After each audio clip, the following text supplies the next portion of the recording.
Bentar, ini tag Oke, jadi di 3 bulan ini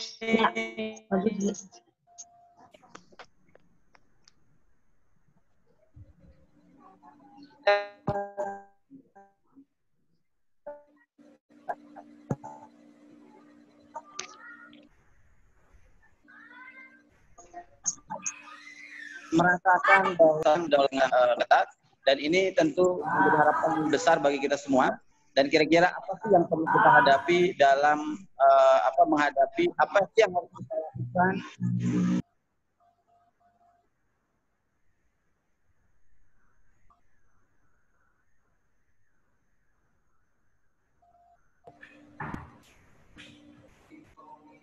Ya, oke, kita langsung membahas sekitar 20 menit bagaimana UKM menghadapi new normal. Profesor Indra Uno.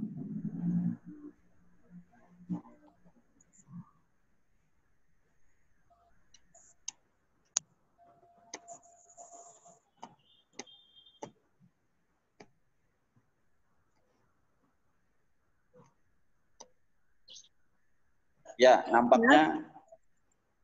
Ya, Prof. Ya, sudah. Ya. Oke, baik.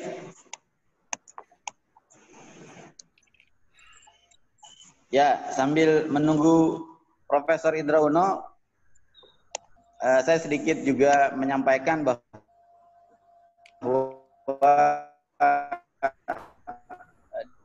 di new normal ini biasanya kita kalau lebaran itu baru, dan yang baru itu memberi semangat. Mudah-mudahan dengan adanya new normal ini ada 2 hal ya, kita jangan berhenti dan juga tentu kita harus bangkit. Dan dengan semangat ini kita bisa menghadapi era baru dengan penuh keberkahan. Karena seperti kita ketahui kemarin banyak sekali memukul. Bahkan kayak restoran-restoran besar pun tidak mampu, tidak kuat untuk bertahan, banyak sekali yang tutup. Tapi mudah-mudahan kita UKM ini justru bisa menyalip dalam tikungan.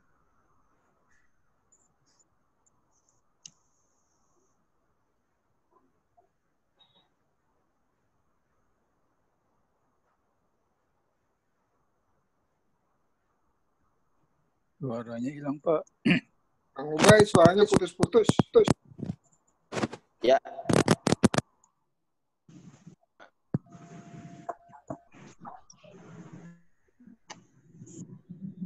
Silakan Kang Ubay.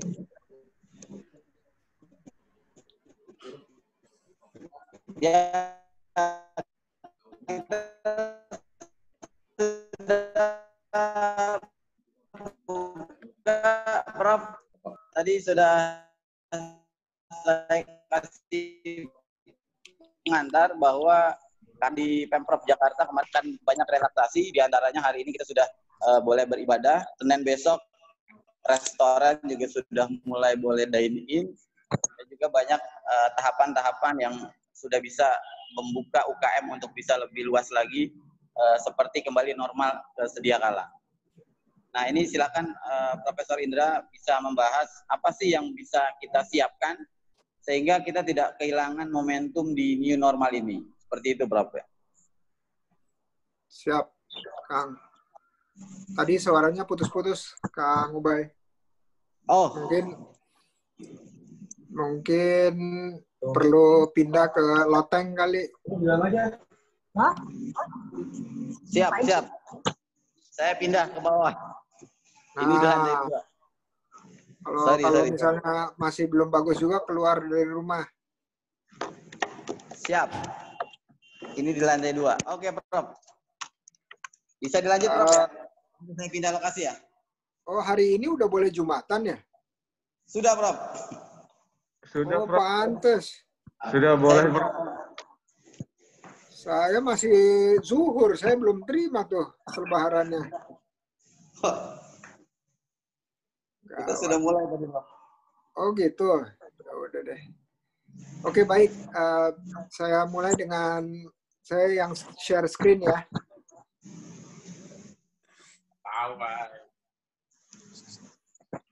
Dan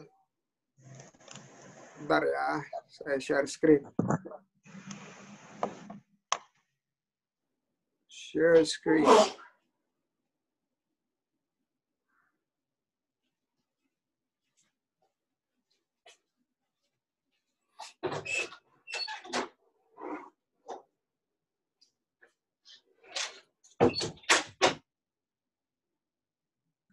Oh, cuman host doang yang bisa share screen nih. Host, boleh nggak saya dibikin share screen?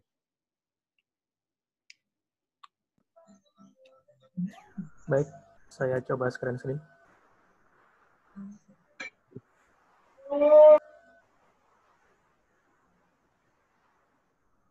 Udah.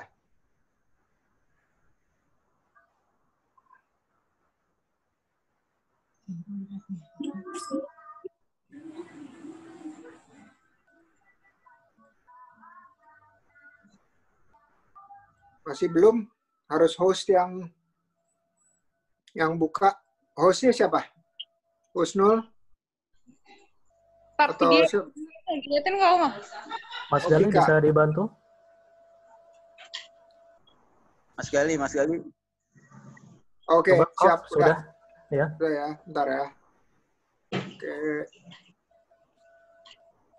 Bentar.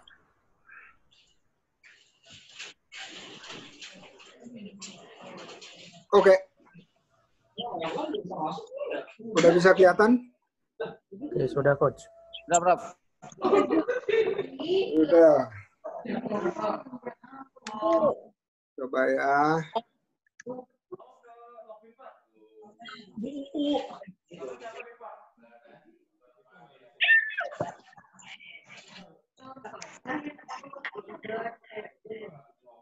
Junaidi.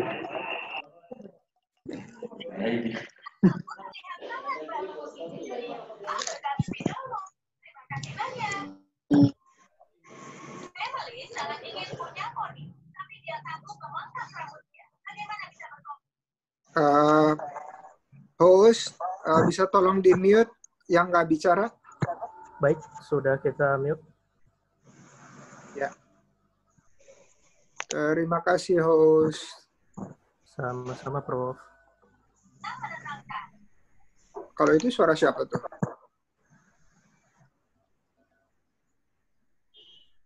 Oke. Bismillahirrahmanirrahim. Assalamualaikum warahmatullahi wabarakatuh. Alhamdulillah. Allahumma sholli ala Muhammad wa ala Muhammad. Terima kasih yang sudah hadir dan Kang Ubay yang sudah menjadi moderator atau MC buat acara ini, dan OKOC, Vika, dan tim yang sudah arrange supaya webinar ini bisa berjalan.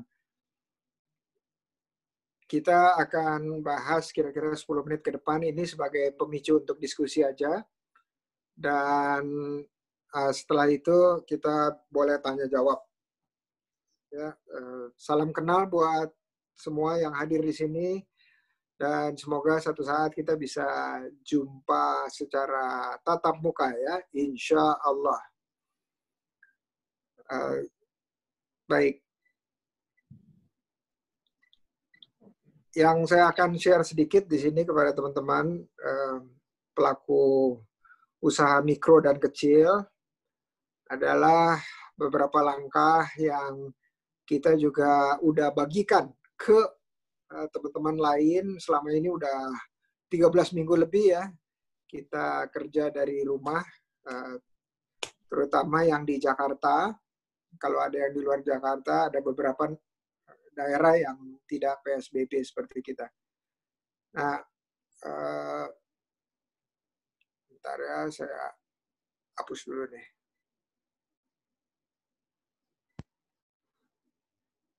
Oke, slide-nya udah halaman 1 belum? Yang lain? Udah, Udah Prof. ya? Oke, siap. Makasih. Nah, jadi kalau kenapa disebut new normal? Karena sebenarnya belum terlalu normal sih. Saya bilangnya new abnormal. Nah, new abnormal ini kenapa? Karena kita belum pernah menjalani hal yang nanti akan kita jalani. Maka itu kita nggak sebutnya, atau saya nggak sebutnya normal, tapi masih abnormal. Walaupun nanti berangsur-angsur kita akan merasakan itu sebagai sesuatu hal yang wajar. Kebiasaan. Contohnya kita akan lebih banyak bertumpu kepada hal-hal yang bersifat teknologi. Misalnya kalau selama ini 70% katakanlah semua penjualan itu dari tatap muka, tapi kali ini nanti di era baru itu adalah kita akan menggunakan teknologi atau orang-orang atau pelanggan kita yang terbiasa menggunakan teknologi. Ya, jadi ada beberapa perubahan mendasar dari aktivitas bisnis sehari-hari. Contohnya adalah kalau dulu kita menghadap orang yang lebih tua atau klien gitu ya, kita lebih nyaman dan dikatakan lebih sopan kalau kita bertatap muka, bertemu. Tapi sekarang sudah dianggap oke, normal kalau kita ketemu yang dianggap tua atau pejabat atau klien penting kita melalui aplikasi yang sekarang kita sedang pakai ini, aplikasi Zoom. Ya, jadi itu adalah beberapa perubahan yang kita lihat, dan perubahan tersebut kalau kita pikir-pikir ya, kita pikir telaah, ternyata membuat kehidupan kita sebenarnya lebih efektif dan efisien. Kita nggak perlu pergi jauh-jauh ke ruang meeting atau pergi ke tempat pertemuan, tetapi cukup melalui aplikasi ini kita bisa bertemu, berdiskusi, dan berkolaborasi untuk menghasilkan sesuatu yang lebih besar lagi. Nah, ini kalau dipikir-pikir sebenarnya berkah ini. Ya, jadi kita belajar sesuatu yang baru dan kita menemukan bahwa dengan teknologi kita bisa mempermurah hidup kita. Transportasi berkurang, terus waktu juga lebih hemat. Ya, jadi ini yang akan kita lihat perubahan yang signifikan atau yang besar. Dan ini membuka berbagai macam peluang ke depannya. Ya, berbagai macam peluang. Nanti kita akan bicara peluang apa aja tuh ya. Dan dari sekarang teman-teman pelaku mikro dan kecil itu harus udah mulai yang namanya mempersiapkan diri. Belajar terhadap sesuatu hal yang baru. Sorry. Oke.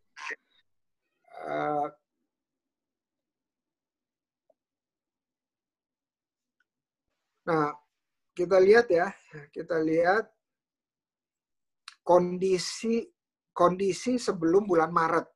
Ya, kondisi sebelum bulan Maret, bahkan kalau kita tarik bukan cuma sebelum bulan Maret, tapi 5 tahun ke belakang, itu menurut survei, orang-orang merasakan atau masyarakat merasakan bahwa pendapatannya tidak seperti sebelum 5 tahun lalu. Jadi mereka merasakan 5 tahun terakhir ini agak berat atau lebih berat kondisi keuangannya atau kondisi usahanya. Dan ini kita lihat, iya ini kok ada garis ya? Makasih. Ini apa ya? Garis apa nih? Kayak coretan gitu. Sebentar ya.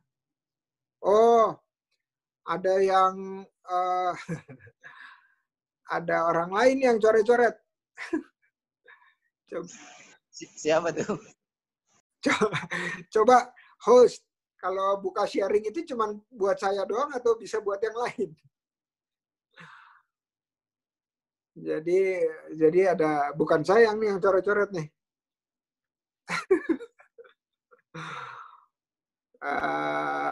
Sebentar ya, sebentar. Kalau gitu gini. Kalau gitu saya stop sharing dulu ya. Udah itu terus nanti saya reshare. Bentar, saya stop sharing. Udah itu terus nanti saya akan share ulang. Supaya hilang. Itu tadi garisnya.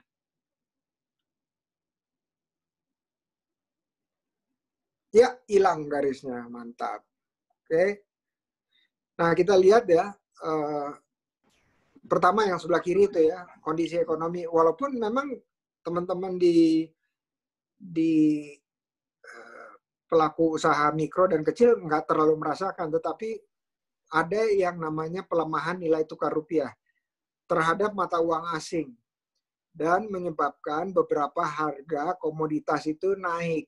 Contohnya yang kita dominan import itu hal seperti makanan itu apa ya? Bawang putih gitu ya. Bawang putih itu karena impor dan menggunakan mata uang asing, itu kita melihat karena mata uang kita melemah, nilainya nggak stabil, ya, fluktuatif, bahkan cenderung naik. Terus harga komoditas juga dari yang lokal itu makin tertekan atau harganya nggak bisa stabil juga. Terus biaya-biaya juga meningkat ya. Kalau secara makro Indonesia utang kita makin lama makin besar.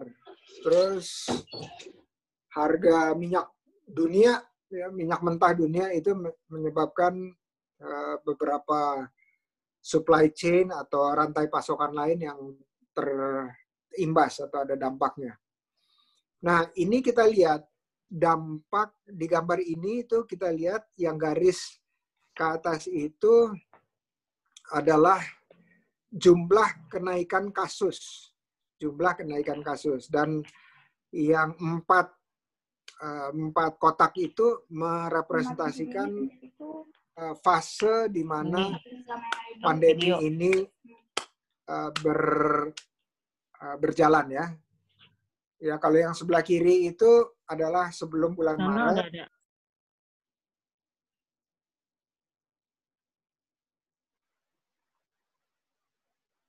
Ya, kayaknya ada yang ke unmute ya. Ini kayaknya harus hostnya harus di depan terus nih. Begitu ada yang unmute langsung di mute ya. Jadi, nah kita lihat bahwa dari kiri ke kanan itu kondisi kasus kita naik. Sekarang itu bukannya berarti PSBB mulai direlaksasi itu tidak ada pertumbuhan kasus COVID-19 yang baru. Ada pertumbuhan tetapi jumlahnya lebih kecil pertumbuhannya dari sebelum-sebelumnya periode di bulan lalu. Dan ini harus kita sikapi secara bijak. Bukan berarti ada relaksasi dan boleh beribadah secara luas, kita tidak menjaga higienitas kita atau kebersihan diri kita. Ya, dan untuk pelaku usaha mikro dan kecil itu kuncinya cuma satu, harus mampu beradaptasi agar bisa bertahan. Ya, harus mampu beradaptasi agar bisa bertahan. Ya, kita bicara mengenai bertahan aja dulu, belum bicara mengenai gimana ningkatin usaha atau bangkit kembali. Bertahan aja itu udah sesuatu hal yang positif dan baik. Ya, karena banyak juga teman-teman yang usahanya bukan tutup toko, tetapi tutup usahanya. Alias bangkrut dan alat-alatnya udah hilang atau dijual atau dilikuidasi.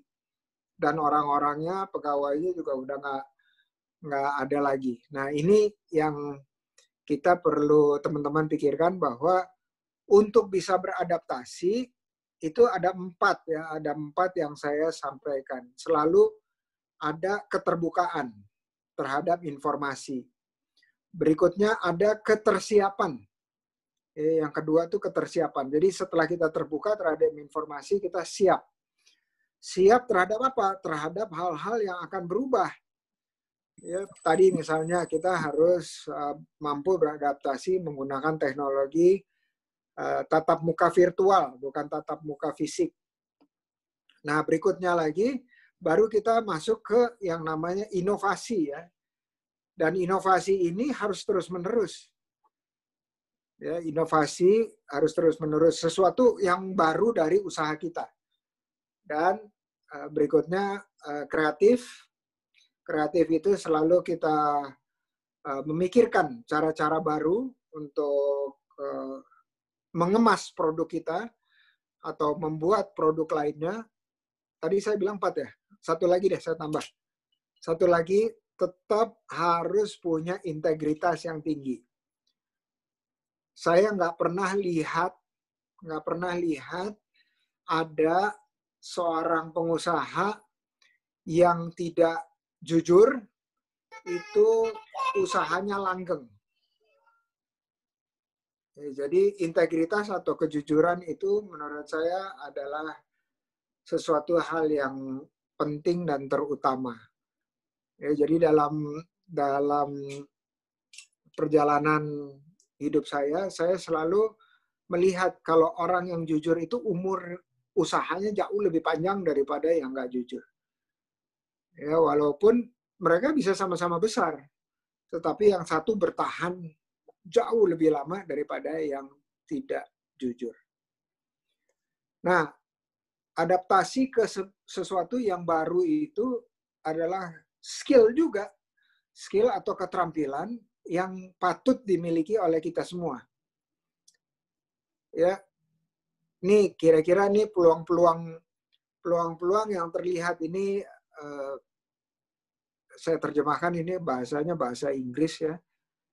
Nah, saya terjemahkan, misalnya nih ya, yang kiri kita udah tahu alat-alat yang berkaitan dengan medis atau pakaian itu dicari. Orang lebih punya kesadaran lebih tinggi sehingga mereka mencari. Permintaannya lebih banyak. Ya, artinya yang tadinya pemainnya hanya segelintir, sekarang pemainnya bisa lebih banyak lagi. Kenapa? Karena permintaannya lebih banyak. Terus yang di informasi teknologi atau di IT, itu kita melihat pelatihan-pelatihan pun sekarang, seperti sekarang, itu udah menggunakan yang namanya aplikasi. Jadi melalui handphone atau komputer dan seterusnya. Ya, itu MOOC itu adalah pelatihan juga, ya, pelatihan jarak jauh dengan cara digital atau virtual. Makanan terutama yang segar dan sembako itu menjadi komoditas yang dicari. Saya banyak penggerak yang bergerak di sembako, di gula, beras, itu lapor ke saya, ini saya kewalahan nerima order. Justru naik, yang lainnya mengalami penurunan pendapatan, dia justru naik. Nah, ini salah satu contohnya yang saya bahas, saya nggak bahas semua. Jadi, kebutuhan-kebutuhan baru ini perlu dipenuhi oleh pedagang-pedagang atau pelaku-pelaku usaha. Dan itu adalah peluang besar buat teman-teman UMKM. Nah, ini kita juga nggak serta-merta harus membuat produk gitu ya. Kita mengidentifikasi produk yang laku, kemudian kita jadi reseller aja, itu udah suatu permulaan yang baik. Ini saya kasih contoh ya. Ini ada 100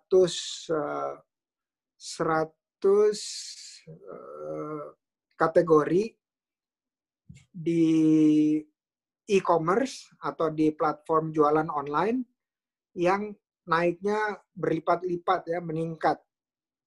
Ini masih berdasarkan research atau survei di luar negeri, tetapi kita bisa lihat Udah bisa kelihatan belum? Oke, cukup. Cukup ya. Misalnya nih, nomor 1, sarung tangan yang bisa dibuang. Sarung tangan yang bisa dibuang. Itu meningkat. Tetapi orang Indonesia itu jauh lebih kreatif. Dia nggak suka sesuatu yang bisa dibuang. Dia pengen bikin dan bisa dicuci. Ya, termasuk masker. Masker kita lihat sekarang bukan cuma warna-warni, tetapi udah ada tulisannya, udah ada logo perusahaan, udah ada macam-macam, udah ada kembangnya, udah ada manik-manik, udah ada payat-payat, udah ada bordirnya, dan seterusnya. Ya. Jadi kita itu jauh lebih kreatif dari luar negeri. Jadi di luar negeri itu yang dicari itu adalah sarung tangan yang bisa dibuang. Kalau kita justru pengen sarung tangan kalau bisa kita punya katakanlah lebih dari 1, tetapi bisa dicuci sehingga bisa dipakai berulang kali. Nah, disinilah timbulnya kreativitas lokal kita, dan mungkin bisa sarung tangannya berbentuk kalau apa ya di Betawi itu di Jakarta ada motif ondel-ondel gitu ya kira-kira ya. Motif ondel-ondel, motif Monas, dan seterusnya. Jadi sarung tangannya seperti itu. Nah, ini adalah peluang. Dan itu saya ambil salah satu contoh ya, yang nomor 1. Terus nomor 6 gitu ya. Makanan jadi tetapi yang frozen, ya, frozen food. Ini juga meningkat. Kemarin saya ketemu beberapa penggerak komunitas OKOC yang sudah memproduksi frozen food. Nah, itu tinggal disambungkan sama Kang Ubay agar bisa diperkenalkan dan bisa daftar jadi reseller. Ya, frozen food itu ini datanya dari kalau ini data dari Eropa dan Amerika. Ya, jadi Eropa dan Amerika. Tapi saya punya data Indonesia. Mirip-mirip sama ini, tetapi bahasa Indonesia aja gitu ya. Tapi ada beberapa item yang nggak ada. Misalnya contoh, kalau di Eropa sama Amerika, mesin pembuat roti itu penting. Buat kita nggak terlalu penting. Mesin pembuat nasi yang lebih cocok ya. Di sini nomor 2 itu bread machines, itu buat pembuat roti. Nah, contoh nomor 26. 26 itu adalah 26, 27 itu adalah makanan ringan. Makanan ringan di Indonesia, snack itu juga meningkat kebutuhannya ya. Snack, terus bahan-bahan pokok itu naik. Ya, jadi ini adalah peluang-peluang, dan nanti saya bisa yang namanya ini bisa di screenshot, bisa difoto. Terus tapi nanti juga saya bisa sediakan yang bahasa Indonesia dan khusus buat market Indonesia itu juga ada. Jadi nanti Kang Ubay bisa minta ke Winnie ya, untuk memberikan, Winnie asisten saya, untuk memberikan yang versi Indonesianya. Ya, jadi ini hanya memberikan gambaran bahwa peluang itu terbuka. Nah, tadi udah saya sampaikan bahwa mendistribusi dan memasarkan itu sekarang teman-teman dominan untuk memasarkannya secara online. Kenapa? Karena pergerakan atau pertemuan secara fisik itu terbatas.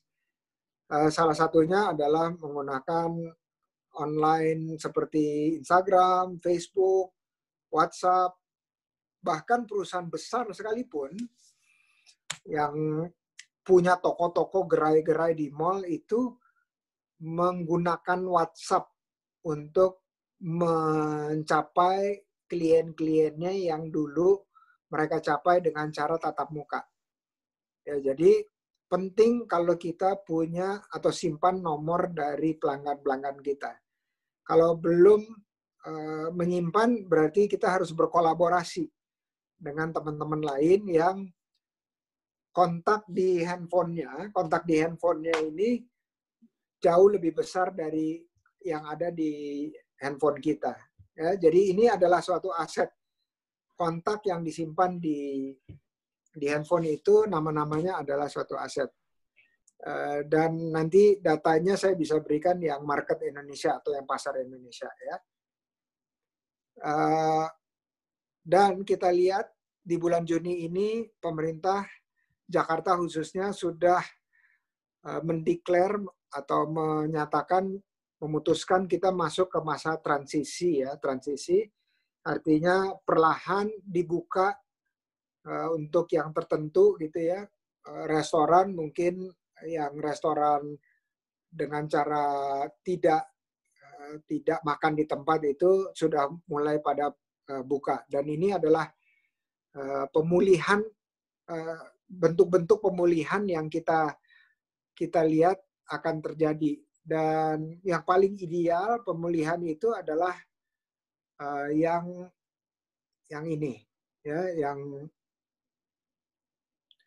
yang bentuknya V ya, huruf V. Kenapa? Karena dia yang paling cepat naiknya ya, ketimbang dengan yang huruf U.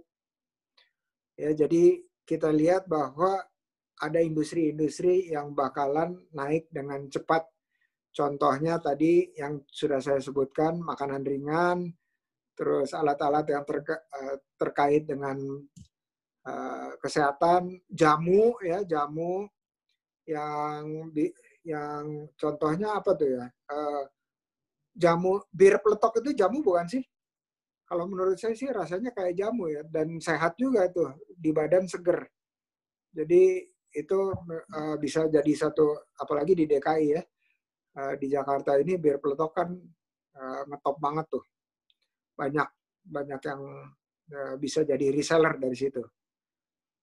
Nah, jadi prioritas sekali lagi, kalau kita sehat kita bisa berusaha, tapi kalau kita nggak sehat kita nggak bisa berusaha. Jadi utamakan semua protokol-protokol atau langkah-langkah agar kita bisa sehat, keluarga kita bisa sehat, dan karyawan juga bisa menggunakan langkah-langkah yang nanti pelanggan milih gitu, mana toko-toko makanan atau pakaian yang karyawannya itu memperhatikan keselamatan dan kesehatan tubuh dengan masker, sarung tangan, dan seterusnya ya. Jadi itu juga menjadi satu hal yang klien cari.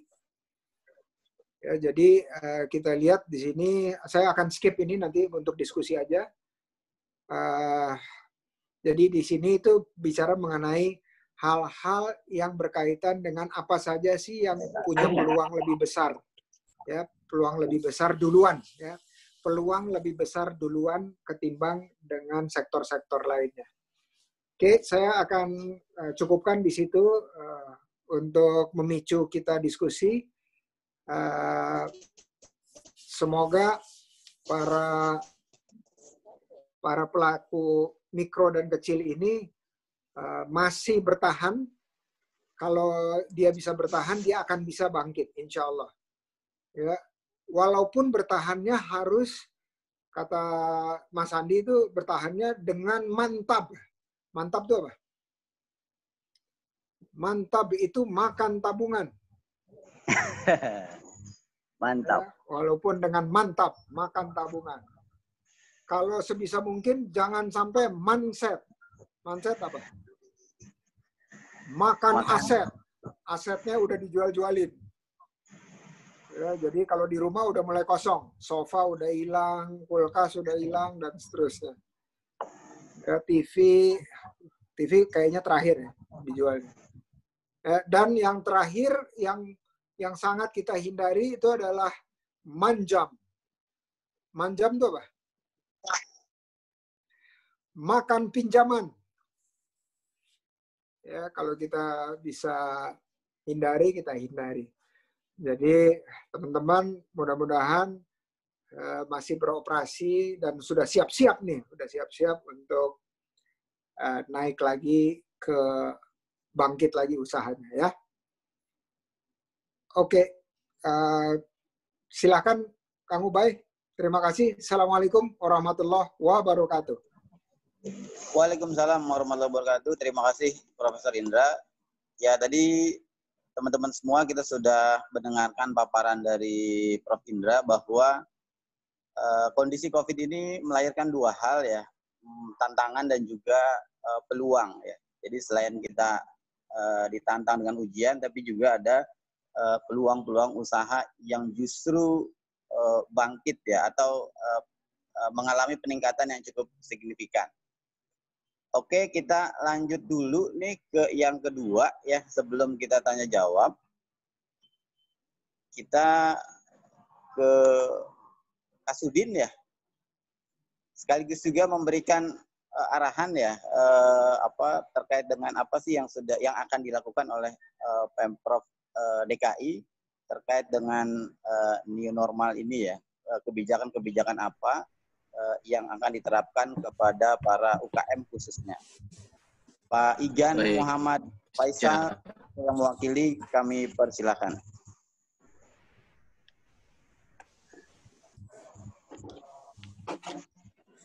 Bisa. Assalamualaikum warahmatullahi wabarakatuh. Salam kenal yang hormat Profesor Indra Uno, narasumber Bu Yus Octavian, dan juga Bapak Ibu sekalian, para UMKM. Syukur alhamdulillah siang ini kita bisa bertatap muka melalui Zoom meeting. Mohon izin host sudah siap ya dengan share ini? Saya tadi titip host bahannya. Baik. Ini kita mencoba, saya lebih ke praktis nanti seperti apa yang kita jalankan khususnya di Jakarta Timur. Bisa mungkin langsung ke slide 5 nih, slide 5. Karena kalau slide awal banyak ke aturan-aturan, nanti mungkin bisa dilihatlah peraturan-peraturan atau skema dari pemerintah. Cuman kita ke praktisnya. Lanjut. Next, lanjut. Oke. Lanjut. Oke, sip. Baik, nah ini tadi apa yang disampaikan Prof. Uno, saya setuju sekali bahwa UMKM ini harus kuncinya adaptasi dan bagaimana caranya bertahan. Nah, ini ada beberapa hal yang memang sudah kami laksanakan. Pertama, peluang apa sih jadi? Apa yang dibutuhkan? Apa yang harganya jadi mahal, di pasaran hilang itu barang. Kita sama-sama tahu pasti yang disebut masker, ya. Masker hilang dari peredaran. Walaupun ada, harganya nggak kira-kira 1,5 juta, satu pack isi 50. Nah, ini inisiasi dari pengadaan 20 juta masker. Nah, ini pengadaan 20 juta masker ini seperti lihat stepnya mulai dari 2 Mei sampai dengan 23 Mei, yang mana keterlibatan UMKM juga tidak seluruhnya di angka 20 juta, tetapi dibagi-bagi.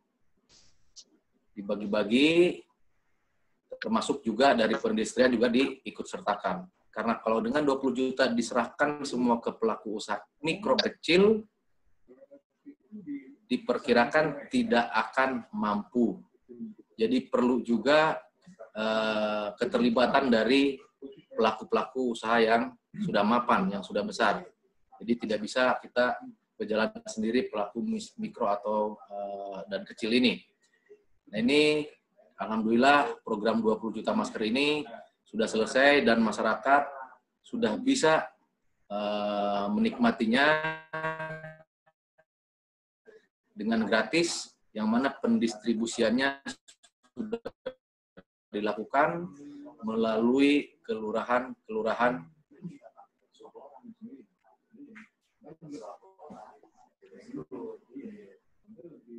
Dilanjut, host. Slide.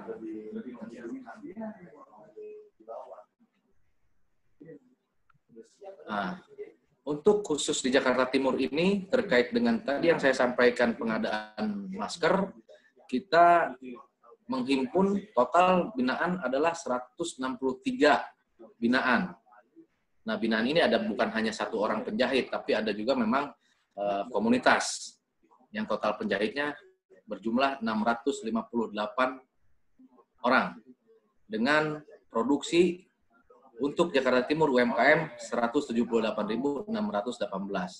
Nah, kenapa dengan angka yang dari 20 juta dengan hanya 178.000 ini yang diperuntukkan untuk pelaku UMKM, mungkin bertanya-tanya, kok jauh sekali? Tadi yang saya katakan di awal, kalau kita saya sudah hitung saat itu dengan 2 juta saja diserahkan kepada UMKM, ibaratnya luber lah. Mereka tidak sanggup, karena rata-rata kesanggupan mereka di angka per hari paling 50-100 piece masker. Sehingga ini pembagian yang memang diarahkan dari provinsi, bahwa untuk Jakarta Timur, produksi maskernya di angka 178.000 sekian. Lanjut.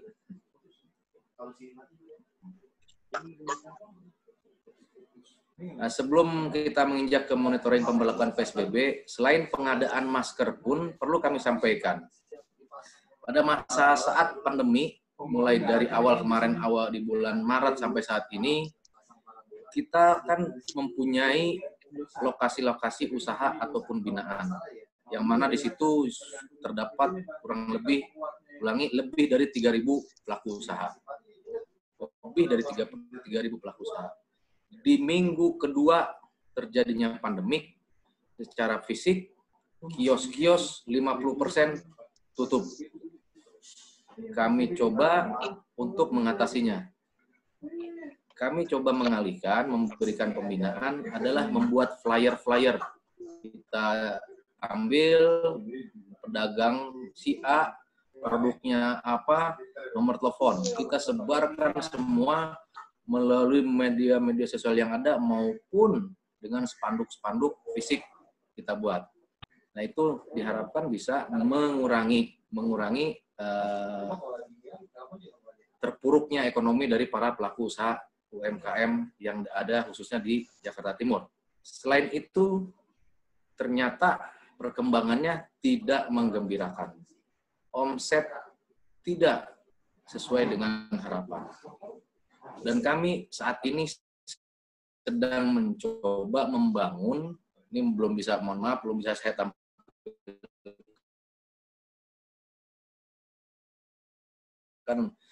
sedang membangun e-commerce yang mana memang khususnya di Jakarta Timur, tetapi mengajak semua pelaku usaha, ya misalnya ya McDonald, Kentucky dan sebagainya. Dan ini tidak dianggap sebagai katakanlah persaingan menurut saya. Kalau misalnya dianggap persaingan, waduh Pak, kalau misalnya vendor-vendor besar ini dimasukkan juga ke dalam e-commerce UKM, apakah tidak menjadi pembunuh bagi kami? Saya katakan tidak. Yang kami harapkan adalah mereka menjadi bapak angkat pelaku usaha mikro dan kecil. Karena kebetulan dinas kami secara lengkap ada Dinas Perindustrian, Perdagangan, Koperasi, UKM, dan Koperasi. Sehingga lengkap. Kita bisa arrange, kita bisa pertemukan si pelaku besar, si pengusaha besar dengan pengusaha kecil. Nah, ini memang butuh effort, dan mudah-mudahan salah satu ke depan adalah kami sedang membangun e-commerce. Semoga bisa menjadi ke depannya itu tadi, yang penting adalah disampaikan Prof. Indra Uno, UMKM siap untuk beradaptasi, bukan hanya untuk bertahan, tapi untuk maju. Dengan e-commerce ini mudah-mudahan bisa meningkatkan taraf ekonomi pelaku UMKM. Di sini ditampilkan juga pada saat kami monitoring pemberlakuan PSBB. Kami supermarket dan minimarket. Nah, ini juga merupakan peluang untuk mengangkat produk-produk mikro, pengusaha mikro. minimal paling tidak bisa masuk minimarket, supermarket maupun industri. Tetapi memang harus tetap mengikuti quality control yang memang sudah ditetapkan oleh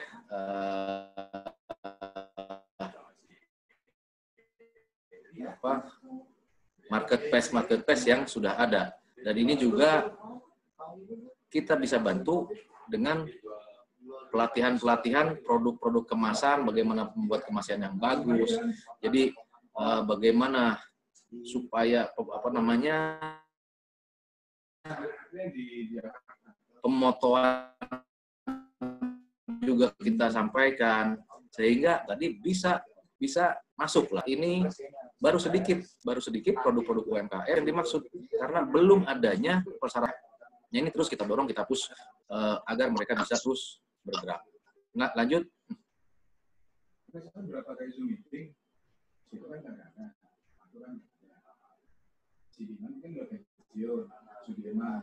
Nah, Bapak Ibu sekalian, mungkin Bapak Ibu sekalian bertanya-tanya, pelatihannya kapan dan bagaimana? Yang tadi saya sampaikan, sementara situasi sekarang sangat tidak memungkinkan untuk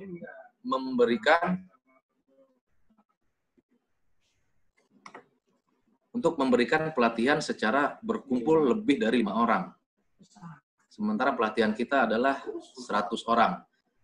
Mulai dari awal Maret, dari akhir Maret, kita coba pelan-pelan tetap melakukan pelatihan. Tentunya pelatihan-pelatihan ini mengikuti ya trending yang ada, yaitu melalui Zoom meeting ini. Zoom meeting kita lakukan semua pelatihan-pelatihan kepada para wirausaha baru maupun wirausaha naik kelas. Nah, jujur dengan dimulainya akhir Maret kemarin sampai saat ini kita sudah mencapai di angka 1.450 peserta yang sudah mengikuti pelatihan. Itu baru pelatihan soft skill. Dan untuk hard skill kita lakukan. Hard skill ini kemasan. Jadi walaupun dengan kondisi seperti saat ini anggaran tidak bisa dijalankan, tetapi bagaimana caranya pelatihan-pelatihan sehingga pelaku UKM ini menambah ilmu ataupun menambah wawasan sehingga bisa lebih baik lagi. Kami coba mengajak beberapa pelaku industri besar untuk dapat berkolaborasi. Dan syukur alhamdulillah kami sudah mendapatkan beberapa kolaborasi dari pelaku industri, walaupun memang belum bisa memenuhi secara total, karena total kami untuk pelatihan hard skill mencapai angka di 2.500, target 2.500 peserta. Tapi dengan semangat dan kerja keras, saya yakin dengan saat ini kuantitas mungkin tidak bisa tercapai, tapi insya Allah kualitas akan bisa tercapai. Lanjut.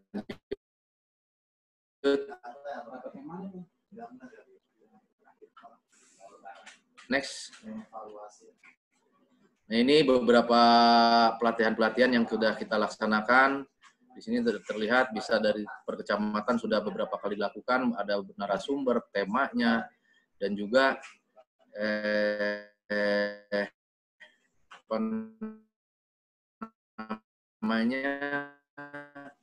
sudah berapa kali atau berapa angka ini temanya hampir semua mengarah kepada bagaimana adaptasi dan bertahan di saat pandemi ini.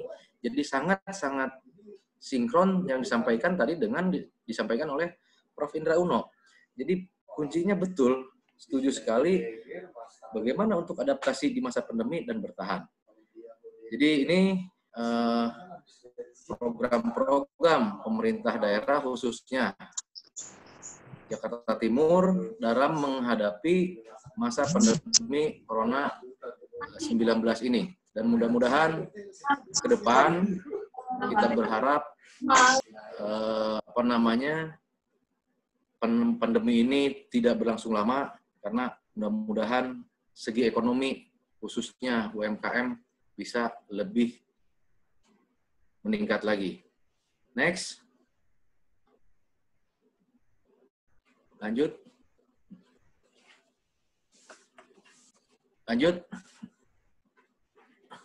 Nah, ini beberapa contoh yang tadi saya katakan di awal ya, begitu 2 minggu awal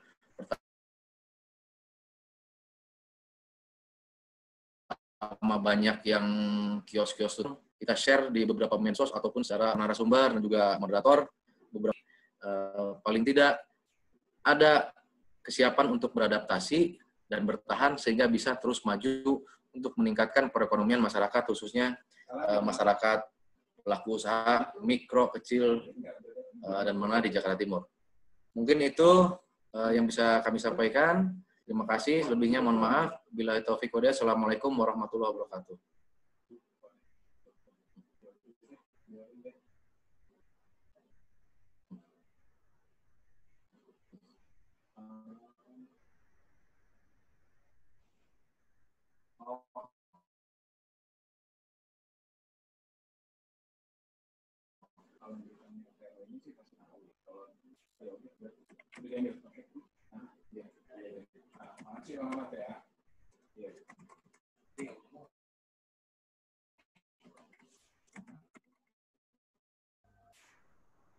Mas Ubay di umum.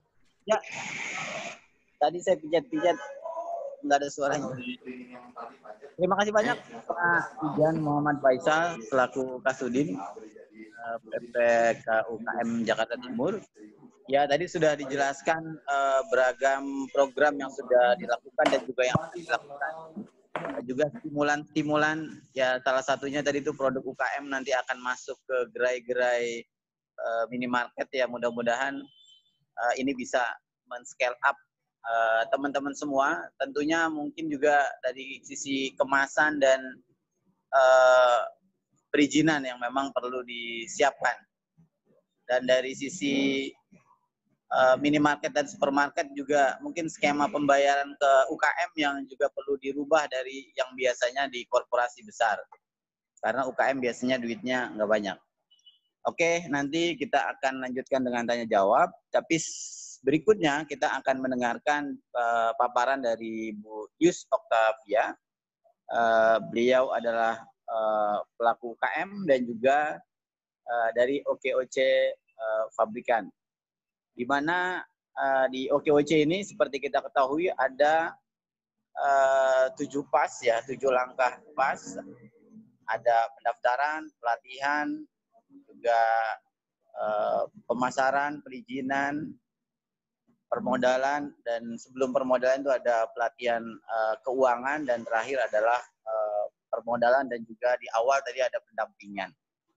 Jadi Bu Yus bisa menjelaskan barangkali apa yang bisa kita siapkan dalam rangka menghadapi new normal ini. Kepada Bu Yus Oktavia, dengan segala hormat saya persilakan.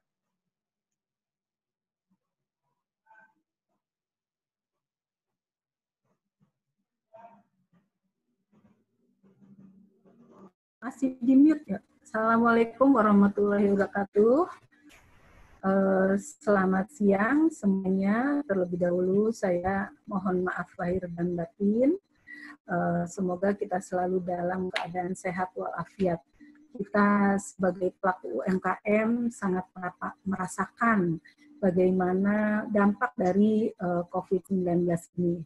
Walaupun saat ini kita sudah mulai sebentar lagi diberlakukannya new normal.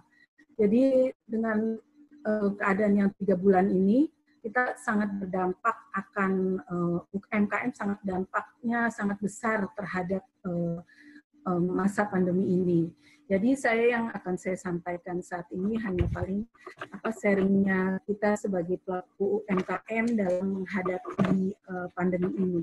Tadi juga sudah dijelaskan oleh Prof. Indra dan Pak Igan bagaimana penguatan untuk kita UMKM untuk terus bergerak maju.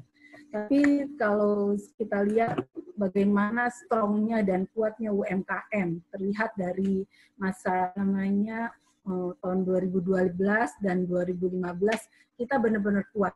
Jadi kita bisa pengekonomian di Indonesia karena UMKM itu sangat strong ya. Jadi kita memang harus tetap berusaha. Kalau kita bagi UMKM, kalau kita tidak berusaha ya kita pasti tidak makan. Jadi pastinya mereka jeli melihat keadaan-keadaan saat ini.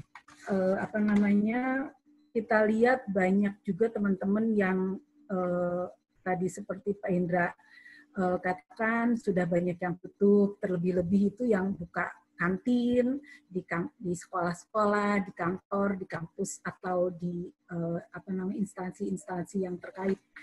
Jadi kita dalam menghadapi pandemi ini sebagai UMKM, kita harus mengikuti, harus berubah strategi dan benar-benar mengikuti keadaan yang ada saat ini. Kita lihat peluang pasar apa yang dibutuhkan oleh masyarakat. Seperti Pak Prof. Indra tadi katakan, yang dibutuhkan itu adalah kesehatan. Jadi sekarang bagaimana caranya kita bisa membuat produk kesehatan, seperti banyak teman-teman yang memang sudah membuat jamu, jus atau lain-lain itu bisa lebih ditingkatkan lagi. Dan untuk di bidang fashion pun justru kita jadi lebih berkembang ya. Harusnya kita hanya buat kerudung, baju, sekarang kita ada masker, buat sarung tangan, itu bisa bahan. Sebenarnya UMKM itu sangat kreatif dan karena mereka terus berkreasi dan benar-benar berhubungan langsung dengan konsumen. Paling kita yang harus kita lebih tingkatkan yaitu pengetahuan kita tentang penjualan online. Karena di saat ini yang kita bisa berjualan tuh melalui online aja. Karena kita harus di dalam rumah berusaha, jadi kita memang dituntut untuk mengerti cara pemasaran online. Dan alhamdulillah dalam keadaan pandemi ini banyak pihak-pihak yang memang peduli dengan UM dan IKM. Banyak akademisi yang telah membuatkan kita seperti tadi yang Pak Igan sampaikan bahwa Kasudin juga akan membuat App Store untuk UMKM. Jadi saya pun sebagai UMKM yang kebetulan pengetahuan kita tentang internet ini agak kurang, akhirnya saya mencoba menggandeng teman-teman untuk bisa minta dibuatkan App Store yang mudah. Kebetulan alhamdulillah kemarin juga kita sudah memberitahu kepada teman-teman bahwa kita juga udah buat kayak App Store, tapi bukan App Store lah, dalam bentuk WA aja. Nanti jadi kita bisa daftar, jualan dan beli melalui WA. Sekarang alhamdulillah kita pemaparan ke teman UMKM lainnya untuk bisa tetap berjualan walaupun kita harus di rumah aja. Jadi hal-hal yang bisa kita dari keadaan ini adalah seperti yang Pak Igan tadi bilang bahwa banyak produk-produk yang kosong di pasaran.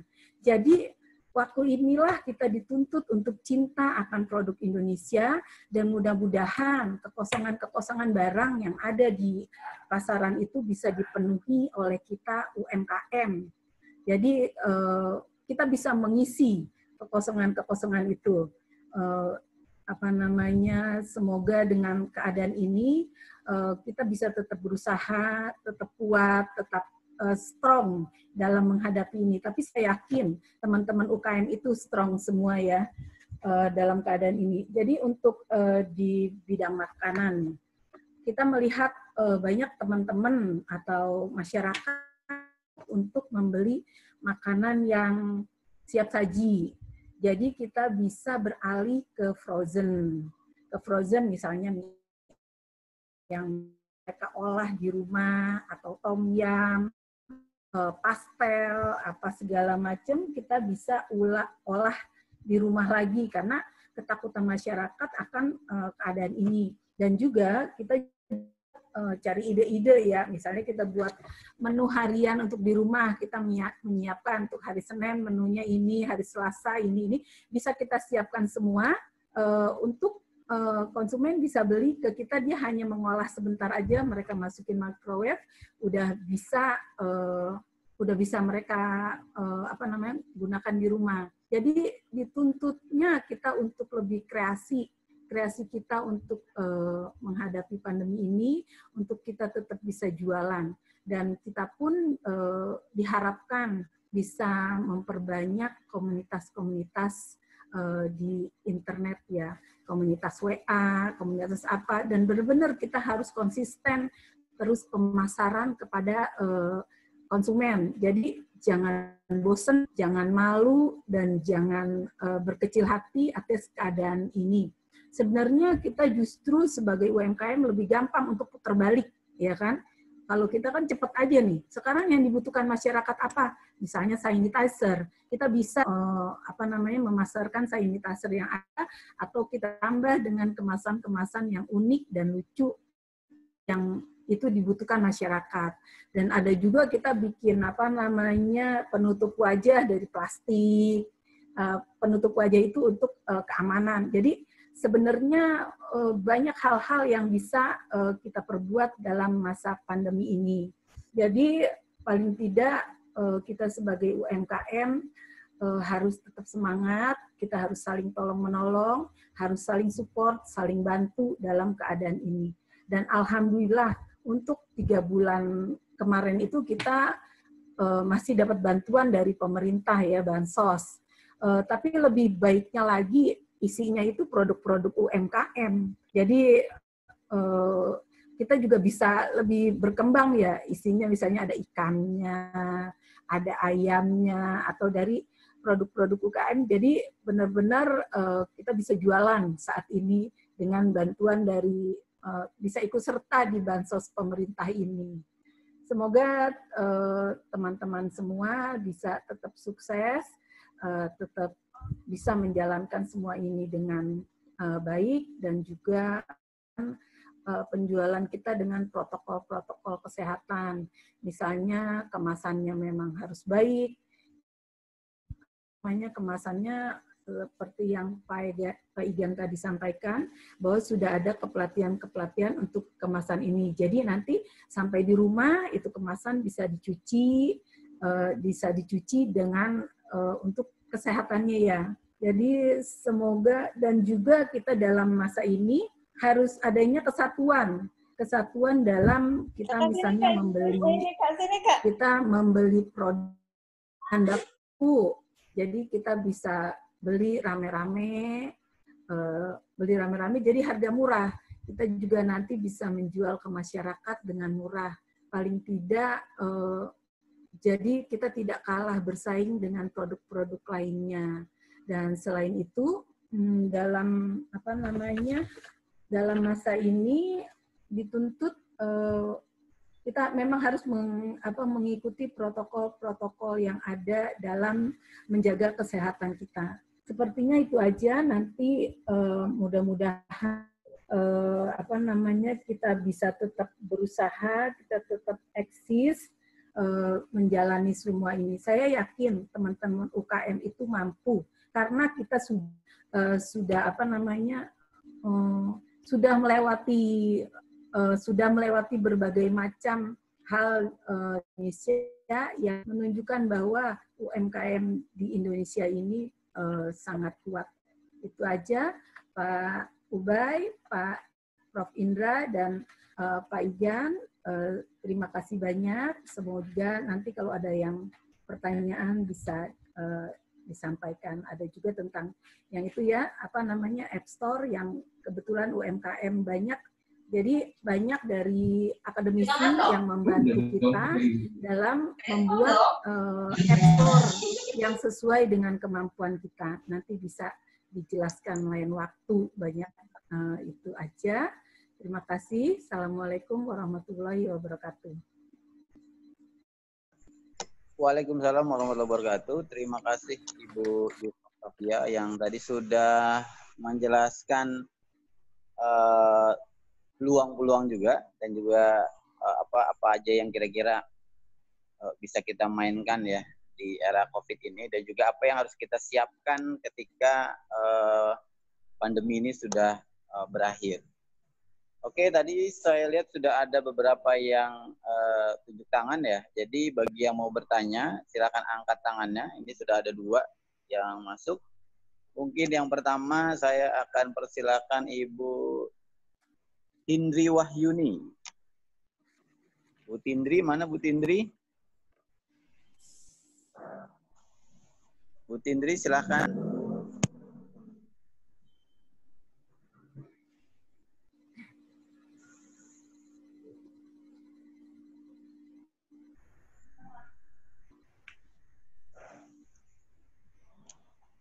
Atau yang sudah Pak Eko.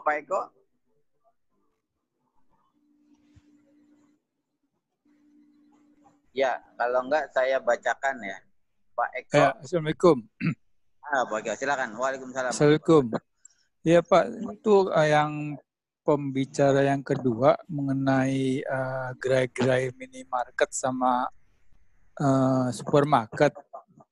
Itu detailnya gimana prosesnya ya untuk memasukkan gitu? Apa baru rencana? Itu aja dulu. Makasih. Baik. Waalaikumsalam. Baik. Waalaikumsalam warahmatullahi wabarakatuh. Buat Pak Ijan ya, Pak Ijan Muhammad Faisal, ada pertanyaan masalah teknis dari UKM masuk ke minimarket atau supermarket.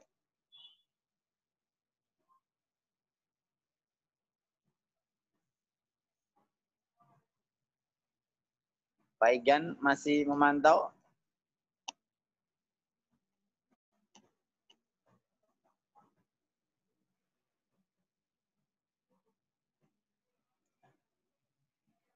Oke, nanti dicatat dulu ya. Ini kalau Pak Egan belum bisa jawab karena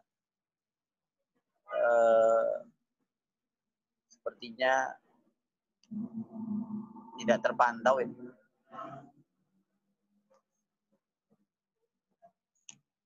Bu Helmi, silakan pertanyaan berikutnya.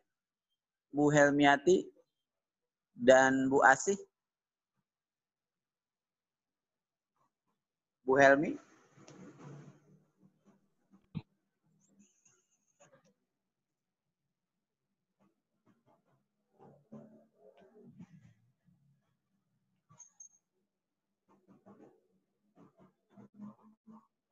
Ya, ini dari Bu Ermawati ya.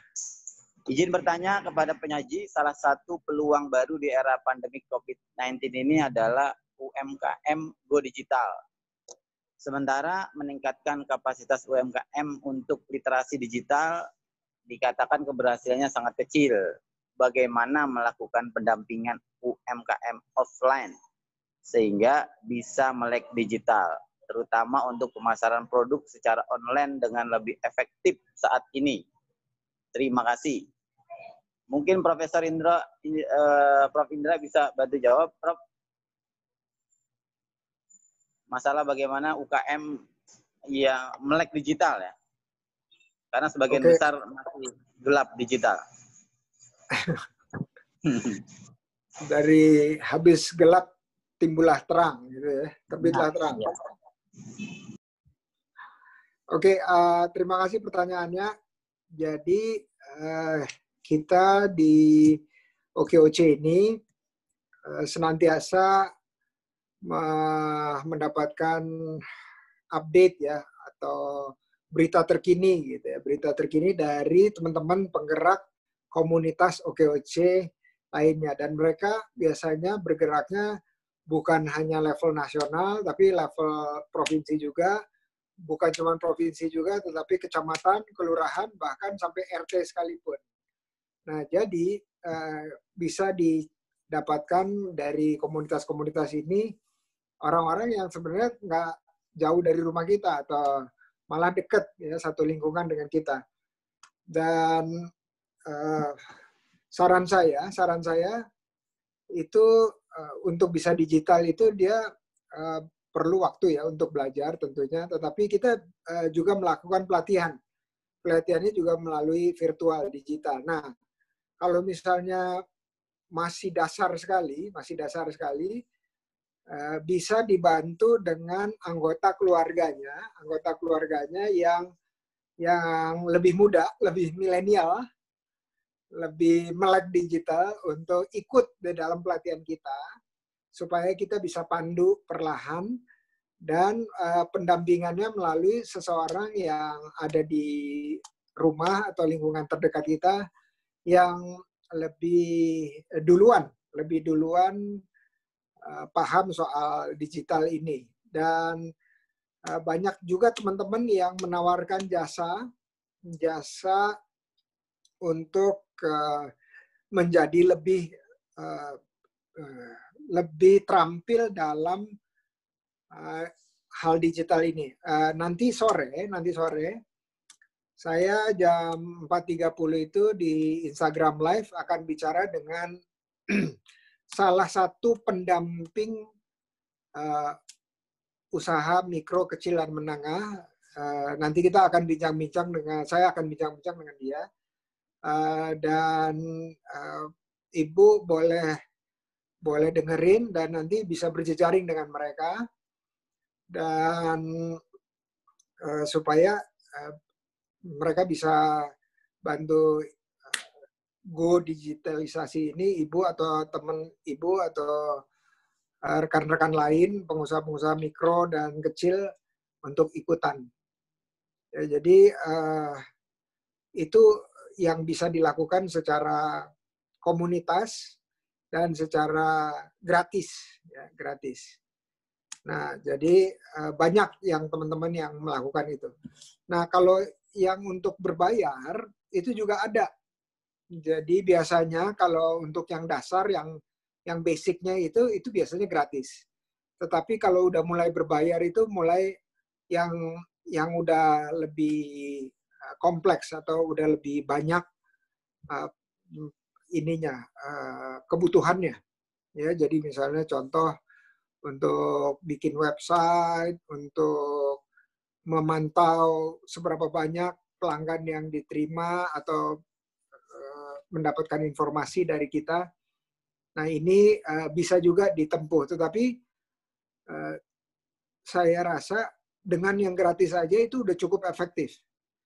Ya, jadi saya sekarang lagi mendampingi beberapa teman usaha makanan, salah satunya nasi bakar. Masih muda, masih usia 20-an gitu ya, 22 tahun. Itu hanya mengandalkan yang namanya WhatsApp satu dan Instagram. Dan udah bisa mendapatkan order-order atau PO-PO yang cukup untuk memutarkan roda produksi di dapurnya dari hari ke hari. Ya, jadi itu Kang Ubay, silakan.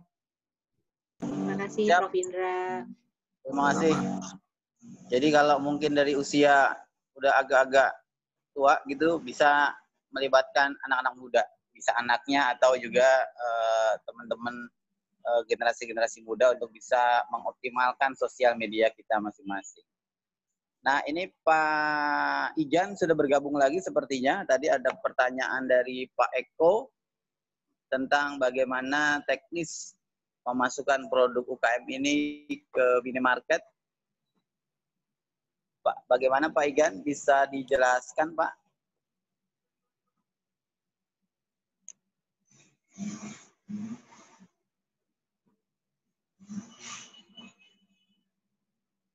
Halo? Kayaknya kendala network, Pak. Oh, jaringan ya? Iya kayaknya. Saya boleh tanya nih Pak ke Prof. Indra. Nunggu Pak Ijan ada koneksinya. Ya, silakan Pak. Ya, selamat siang Prof. Indra. Tadi Prof. Indra bilang mengenai masalah distribusi, di mana UKM itu kemungkinan besar itu susah untuk meluaskan jaringan distribusi. Nah, dari kondisi itu, apa peranan OKOC dapat membantu, terutama UKM yang di Duren Sawit ini, Pak? Mohon penjelasannya, Pak. Makasih. Waalaikumsalam. Oke. Makasih Pak Eko pertanyaannya. Nah, jadi kalau di Jakarta ini sangat diuntungkan peserta OKOC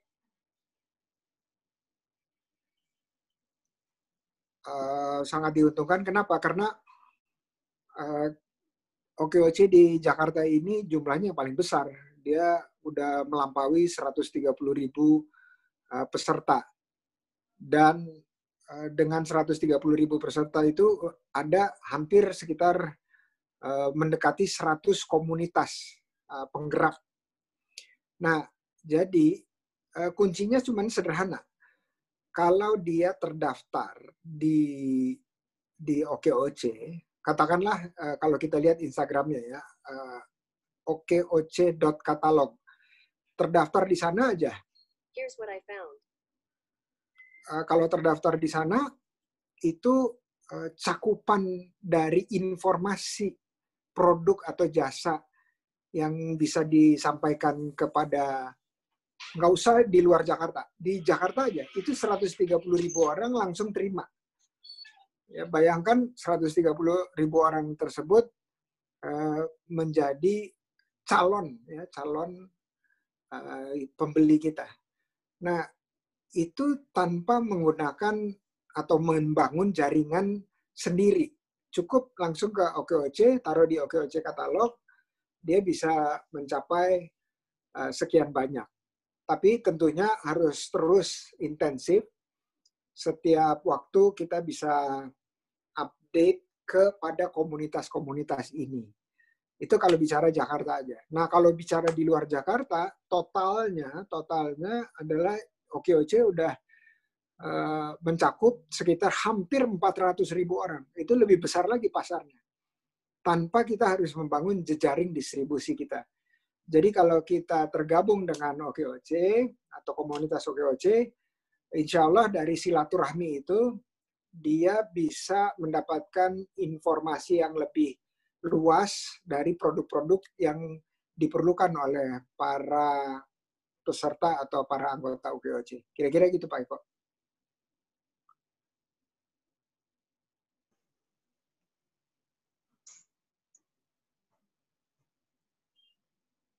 Oke, cukup Pak Eko ya.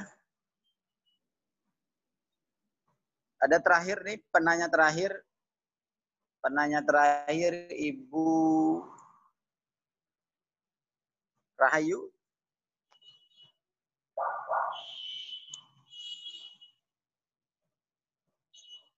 Apa syarat, oh ini sama ya, apa syarat masuk ke minimarket, itu juga tadi harusnya yang jawab Pak Ijan, tapi Pak Ijan tidak aktif lagi, sepertinya ada masalah di jaringan. Bagaimana kalau OKOC mengadakan pelatihan untuk frozen food? Ya, ini mungkin Bu Yus bisa bantu jawab.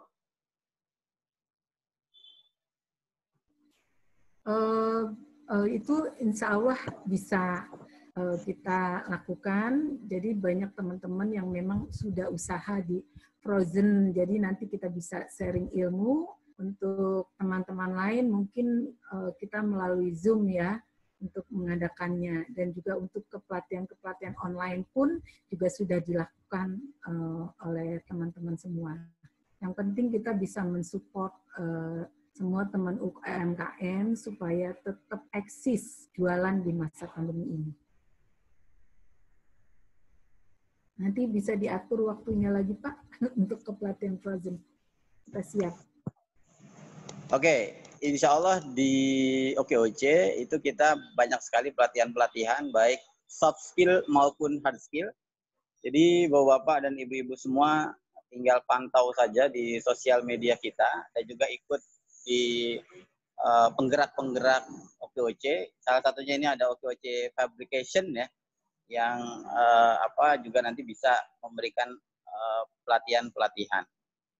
Dan luar biasa sekali ya diskusi kita siang sampai sore hari ini karena luber ya. Jadi pesertanya itu sudah 100 dan bahkan tadi ada beberapa yang masuk tapi karena sudah full tidak bisa masuk ya. Jadi sangat antusias sekali. Dan juga saya kebetulan juga saya pemilik sebuah rumah makan ya, restoran yang 3 bulan ini bertahan. Prinsipnya walaupun tidak profit tapi minimal kita bertahan. Tadi kata Prof. Indra, paling tidak kita mantap. Jadi makan tabungan. Jadi teman-teman semua ya kita sama. Mudah-mudahan dengan adanya relaksasi ini kita bisa up lagi dan tentu protokol kesehatan yang sudah disosialisasikan pemerintah bisa kita gunakan ya, bisa kita mainkan sehingga kepercayaan dari customer itu meningkat untuk kita.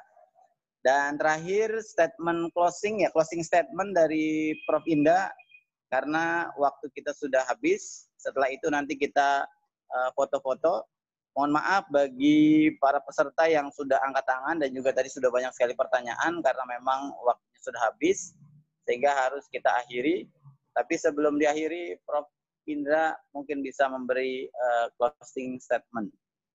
Terima kasih. Oke, Kang Ubay, bisa dengar saya ya? Siap. Mantap. Nah, jadi ini menarik nih sebelum saya melakukan closing statement, satu lagi peluang yang muncul dari Zoom ini aja ya yang saya pikirkan. Itu adalah ternyata yang katanya Jakarta itu jaringan 3G-nya udah bagus, ya, jaringan signal handphone udah bagus, itu juga masih menjadi kendala. Beberapa kali saya melihat bahwa itu adalah suatu isu. Nah, itu juga suatu peluang. Kenapa? Karena misalnya di satu daerah lebih kuat operator tertentu. Nah, berarti jualan pulsanya itu harus operator yang jauh lebih kuat. Terus dengan beriklan seperti gini, dijamin nggak ngedrop kalau Zoom pakai operator ini. Nah, gitu. Jadi begitu caranya. Jadi Zoom 100% nyambung, koneksi. IG Live bagus terus dan seterusnya. Itu adalah cara kita untuk melihat peluang kan. Karena kita juga nggak tahu kalau di rumah kita itu yang kuat itu signalnya yang mana gitu.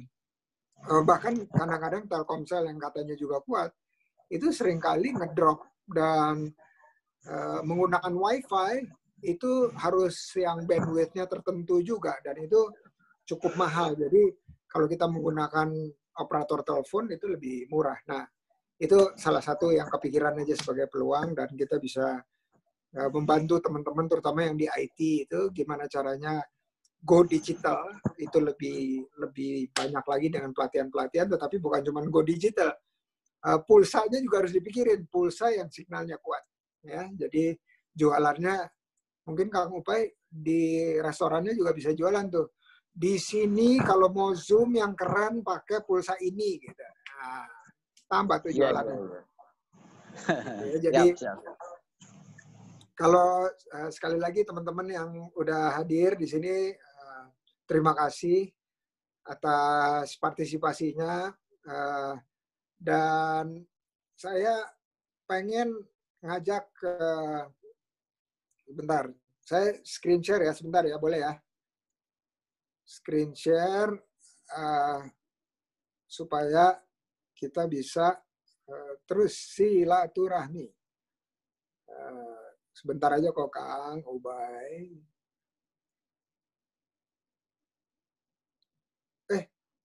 Sorry ya, ini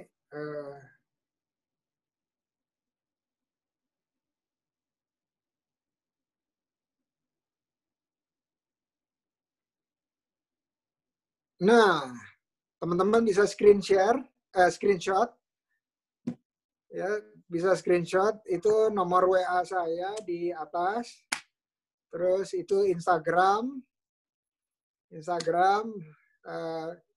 buat nambah-nambah follower. Tapi kalau mau di fallback harus DM saya, bilang gini, webinar OKOC, fallback dong. O-nya harus panjang ya. Ya kalau mau di fallback. Terus kalau yang mau endorse produk bisa upload ke story, udah itu terus mention.